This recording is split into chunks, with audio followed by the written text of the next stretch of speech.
the media aspect of this. Does it have anything to do with, you remember when Obama repealed the Smith-Mundt Act in 2013 that like allowed dissemination of Yeah. information or propaganda? Does that have anything to do with that, or is that just like a kind of a throw in?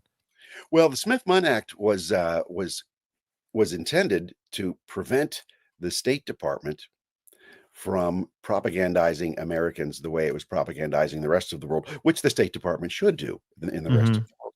So that law was passed to prevent the State Department from publishing or distributing its products here among Americans so that the government wouldn't be infiltrating or influencing American public opinion. Right. And Now, that's way back in like the USAID, 50s, 60s. yeah, so yeah, that was in the 50s. Now, and so the USAID budget is part of the State Department appropriations budget. So Smith-Mundt governed USAID money. So by Mm. modifying that act, repealing portions of it, Obama was able to make it legal to do what to all of us is really criminal activity. Now, that Oh, the wow. strange part of this is years ago, when I was a graduate school professor, I met a very elderly lady who was a staffer for who was then Congressman and later Senator Munt Hmm. of the Smith-Mundt Act. He was a congressman at the time. And she said the purpose of that was there were so many communists in the State Department, this was the 1950s, that, that Smith and Munt wanted to make sure that there would be no communist propaganda spread by our government against the American people. And That's think about this. unbelievable. This was during the McCarthy period, right? When it was like really first, McCarthy was right on just about everything he was saying. He made a few Hmm. mistakes and they hanged him for it.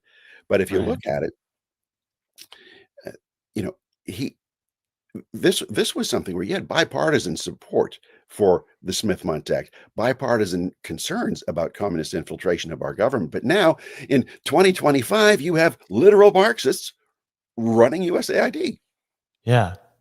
Wow. So that repealing that did enable them to get crazier with this media stuff, I guess, in terms of it being legal. So maybe is this technically not illegal because of this?